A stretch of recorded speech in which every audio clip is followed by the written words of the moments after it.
Warangal, Khammam, Nalgonda graduate MLC ఉప ఎన్నికల polling ప్రారంభమైంది. హన్మకొండలోని పింగిలి మహిళా కళాశాలలో బీఆర్ఎస్ ఎమ్మెల్సీ అభ్యర్థి ఏనుగుల రాకేష్ రెడ్డి తన ఓటు హక్కు వినియోగించుకున్నారు. ఉదయం 8 గంటలకు ప్రారంభమైన పోలింగ్ సాయంత్రం 4 గంటల వరకు జరగనుంది. మొత్తం 4,63,839 మంది గ్రాడ్యుయేట్ ఓటర్లు 605 పోలింగ్ బూత్లలో తమ ఓటు హక్కును వినియోగించుకున్నారు. నల్గొండ, ఖమ్మం పట్టభద్రుల ఎమ్మెల్సీ ఉప ఎన్నిక ప్రశాంతమైన వాతావరణంలో కొనసాగుతుంది. 7 గంటలకు ఏజెంట్ల సమక్షంలో బ్యాలెట్ల పరిశీలన జరిగింది. 8 గంటల నుంచి అయితే ప్రశాంతమైన వాతావరణంలో పోలింగ్ జరుగుతుంది. 4 గంటల వరకు ఈ పోలింగ్ ప్రక్రియ జరగనుంది. కాసేపటి క్రితమే బీఆర్ఎస్ అభ్యర్థి రాకేష్ రెడ్డి తన ఓటు హక్కును వినియోగించుకున్నారు. ఎన్నికల ప్రక్రియకు సంబంధించి ఆయన మాట్లాడతారు మనతోటి. సరే, వాళ్ళ ఎన్నికల ప్రక్రియ ఎట్లా కొనసాగుతుంది? ఎన్నికల్లో ఇప్పుడిప్పుడే అందరూ పాల్గొనడానికి క్యూలు కడతా ఉన్నారు. తప్పకుండా నాకు సంపూర్ణమైనటువంటి విశ్వాసం ఉంది. ఒక మేధావి మౌనం సమాజంలో అనేక అనర్థాలకు దారితీస్తుంది కాబట్టి అనర్థం జరగకూడదు అనేటువంటి కసితోనే ఈరోజు చాలామంది ఓటింగ్లో పాల్గొనడానికి ముందుకు వస్తున్నారు. నాకు సంపూర్ణమైనటువంటి ఒక విశ్వాసం ఉంది.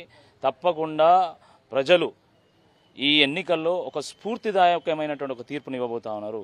సమాజానికి ఒక దిక్సూచిగా నిలిచేటువంటి ఒక తీర్పుని ఇవ్వబోతున్నారు. పట్టభద్రులందరూ కూడా ప్రతిభకే పట్టం కట్టబోతా ఉన్నారు. నేను ప్రజల్లో దైవత్వాన్ని చూసినటువంటి వాడిని, ప్రజలనే దేవుళ్ళుగా కొలిసినటువంటి వాడిని. నేను 11 ఏళ్లుగా రాజకీయాల్లో ఉంటూ ప్రజాసేవలో నిమగ్నమైనటువంటి వ్యక్తిని, ఆపద వచ్చినప్పుడు అండగా నిలిచినటువంటి వ్యక్తిని, ఆసరా అవసరమైన తలలో నాలుకలా ఉన్నటువంటి వ్యక్తిని.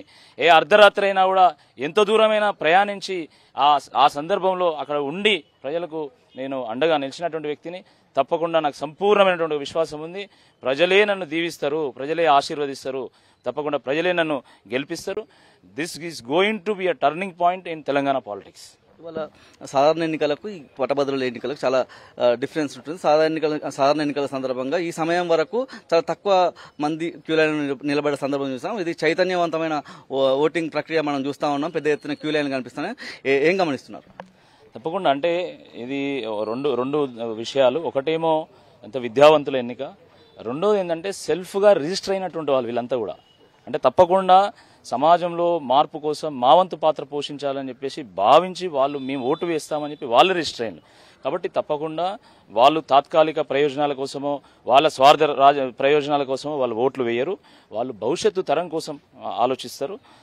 ఒక మంచి ప్రజాస్వామ్య పరిడవిల్లాలనేటువంటి ఆలోచనతోనే ఓట్లు వేస్తారు. ఒక మంచి తీర్పునిస్తారు. గత పరంపర చూసినాం, అద్భుతమైనటువంటి విజనరీస్ని, ఇంటెలెక్చువల్స్ని, లెజెండ్స్ని మన తెలంగాణ సమాజానికి అందించినటువంటి పట్టభద్రులు ఈసారి కూడా అలాంటి తీర్పునే ఇస్తారు. వాళ్ళ పట్టభద్రులు కూడా అనేకమైన మిస్టేక్స్ చేస్తూ గతంలో దాదాపు 20,000 పైచిలుకు ఓట్లు 2021 కావచ్చు, 2015లోనూ 21,000 పైచిలుకు ఓట్లు చెల్లనివిగా ముద్రపడిన సందర్భం మనం చూసాము. ఈసారి ఏమన్నా అవగాహన కార్యక్రమాలు కల్పించిన సందర్భం ఉందా? తప్పకుండా మేము మా వంతుగా ఒక తెలంగాణలో ఒక ప్రధాన ప్రతిపక్ష పార్టీగా, ఒక క్రియాశీలకమైనటువంటి ఒక రాజకీయ పక్షంగా మేము ప్రతి సభలో, ప్రతి సమావేశంలో కూడా ఏ విధంగా మనం పోలింగ్లో పాల్గొనాలి, డూస్ ఏంటి, డోంట్స్ ఏంటి అనేది చాలా క్లియర్గా మేము అందరికీ కూడా చెప్పడం జరిగింది. మా వంతు పాత్ర పోషించినాం. ఆ రకంగా చాలామంది సామాజికవేత్తలు వాళ్ళు కూడా వాళ్ళ వంతు వాళ్ళు చాలామంది చెప్పారు. వివిధ రాజకీయ పార్టీలు కూడా దీని మీద అవగాహన కల్పించినాయి. సో నాకైతే నమ్మకం ఉంది ఈసారి చెల్లని ఓట్ల సంఖ్య చాలా తక్కువ ఉంటుందని. ఎంత పర్సెంటేజ్ ఓటింగ్ జరుగుతుంది అనుకుంటున్నారు? తప్పకుండా అంటే గత ఎన్నికల్లో ఏ రకమైనటువంటి పోలింగ్ పర్సెంటేజ్ ఉందో దానికంటే కొంత ఎక్కువనే ఉంటుందని అనుకుంటున్నాను. చివరగా మీరు ఇవాళ 3 జిల్లాల పరిధిలో ఎక్కడెక్కడ పర్యటించబోతున్నారు? నేను 3 జిల్లాల ప్రతినిధిగా ఉండబోతున్నా కాబట్టి 3 జిల్లాలని పర్యటిస్తా. కాకపోతే నాది హోమ్ టౌన్ వరంగల్, ఓరుగల్లు బిడ్డను నేను.